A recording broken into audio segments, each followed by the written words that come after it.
Hi all, Bill Greenberg from PhoneScholar.com. It is Wednesday, May 12th, I hope. Wednesday, May 12th, 2010. I'm going to change up the format a little bit today. The three main stories don't have a lot to them, mostly stuff you have to read about or watch the video, but there was a whole bunch of little articles that I thought were kind of important that I put just strictly under the categories, and I want to tell you about them and just give you a little bit more about each one of those. So hopefully it still won't be too long, but just bear with me. I think you'll understand where I'm going with this. Verizon there's a video on there through YouTube. Verizon shows, and I'm sorry to get a little technical here, shows LTE running at 8.5 megabits per second. LTE is their 4G network that they're trying to roll out, and all that means is everything's going to be a whole lot faster. And if you see the video, watch the video please, because it works with people in a pizzeria in Massachusetts, and it really explains it real simply, and the people who are doing it are just regular non-technical folks, and they kind of also say, wow, it does this, it's just faster. One guy says something that used to take me 10 minutes, may take me 20 seconds, so it'll give you a little better perspective on that. And the 8.5 megabits per second, they were talking about originally getting like 5 or 6, and they're saying now it's up to 8 with their tests. So it looks like that when Verizon rolls this out, their stuff can be really, really fast. And just what that means, like I said, is when you're downloading stuff, and the cool thing with that means that it doesn't use as much battery life. So hopefully you'll get the gist of that and take a look at it.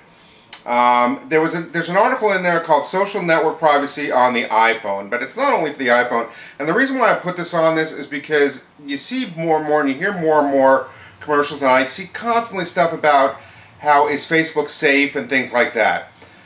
It is, but you have to be, well, I can't say it is because I don't know all the ins and outs of it, but you still have to be careful. And I have a lot of friends that do this, and I know there's people in my friends network that I don't really know, they're friends of friends, and I did confirm them, but some of them are like friends of my 15-year-old niece who I know who lives out of state, and so I'm not worried about them. You know, if you say, I'm packing up the family and taking them to North Carolina for 3 weeks, and you live in California, well, you know what? There's enough people out there that are going to know that your house is going to be empty for 3 weeks. So you might want to be careful about those things, and that's kind of what this article talks about. It mostly talks about stuff on your phone and how other people can see it, but that's a general overall statement. So that's why I put this article in there, so you can read it and kind of understand that whole concept of it and get it just a better idea of that. And then lastly for this one, LG unveils their first US Android smartphone, the LG Ally. I'm sure most of you have seen the commercials with the Iron Man 2. They've had 3 or 4 commercials. Of course, Verizon is a phenomenal networker. They know how to promote their product. Just so you know, can you hear me now? That was the #1 catchphrase that year that it came out. The network guy with the glasses was the #1 promoter, spokesperson for like 4 years running. So they know how to promote. They're doing a great job with it. I didn't even realize, that's how sometimes I am, that this was LG's first US smartphone, Android smartphone. So, and again, the reason why I put this on there is when I work with Verizon, and to this day, I still think, for the most part, the LG phones, although these new HTC Google phones are being fantastic, but the LG, for some reason, their configuration with the Verizon network just works beautifully. So something you might want to check out. It's not going to have quite all the features of the Incredible, but it should be still a pretty good, solid phone. And check it out. It's coming in June. Okay, so under categories, and I'm going to call these quick hits. I'm going to go through these quickly, so bear with me. For Verizon and Google is developing an iPad rival tablet. This was coming, 2 huge giants. The thing that kind of makes it interesting, and you just got 2 huge people that are working together, because Verizon's network is very proprietary. So Google, there's a lot of in and outs. I'm sure they're working together and developing it together. So I think it could be something really spectacular. Verizon understands that it's kind of behind the times with AT&T snapping up the iPad, having the iPad, and snapping up the Amazon Kindle for its network. And part of the reason is because the CDMA network that Verizon uses is a little more difficult to roll out things, because it's just a very, very sophisticated system. The huge advantage with it is it's very, very easily updatable. So the cool thing, if they do come out with something like that, as updates come out and everything, they'll probably be over-the-air programming and very quick and powerful updates. So that's the cool thing about it. The Droid Ares, for those of you who have an Ares, is getting the Android 2.1 update. The over-the-air download will be available in the next 2 weeks, which is really cool. It's going to be adding a number of apps. A couple of them are Google Maps with navigation, free Yahoo email, and the pinch to zoom gallery, which is what everybody complains about that some of the Androids don't have where the iPhone does. So take a look for that if you have an Ares. 2.1, the new operating system is supposed to be really spectacular. Apple promises a fix for the iPad with the Wi-Fi problems. In there I attached the original April 6th article that had all the complaints. So take a look at the article below. It's kind of long, but take a look at the article and then you can read the fixes to it.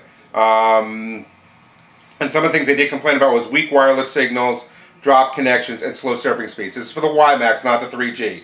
So just to differentiate that a little bit. Apple, yesterday I reported that the Android phone has taken over the market share from Apple 28% to 21%. And of course Apple has to come out and, you know what, listen, I think Apple's a great company, but sometimes, you know, with Steve Jobs sticking his face out there, I just think they whine and complain a little bit too much.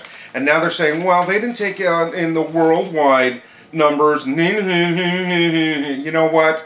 You're doing great. You have one product on one carrier. And worldwide, you have, you know, it's still you're one carrier in each area.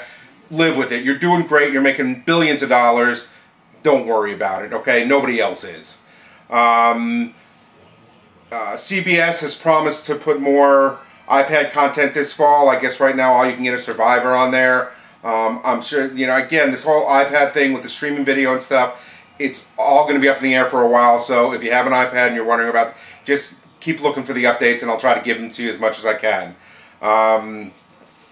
Something that's kind of cool from a company called Whistle Phone Services. It's a voice over IP app that's now, it's a free voice over IP app for the iPad that you can call anywhere, to anyone in the US from anywhere in the world. So it's pretty cool. Couple of things is you do have to listen to an ad, about a 15 to 23 second ad, every time you place a call, and some of the call quality can be fickle, but you know what, hey, it's free, so give it a shot, see what you can, see what you think.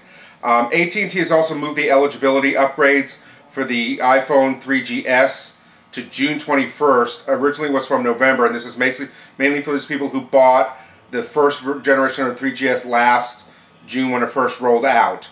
I'm not quite sure how that's going to affect everybody. Keep an eye on that one. You can check the Apple website and that'll help you. T-Mobile sets a price for the Garmin phone that's coming in June at $200 after rebates. You do have to have at least a $30 data plan and at least a $40 price plan with it.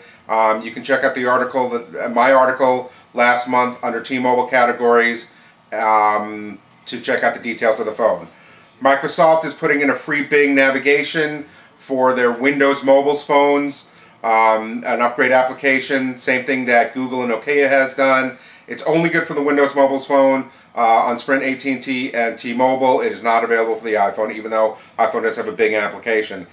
And that's going to be it for today. Tomorrow, I want you to check it because there was so much stuff today, I didn't want to bore you. I'm going to put on some new quotes, some new observations to have some fun. So check that out, and I shall see you tomorrow.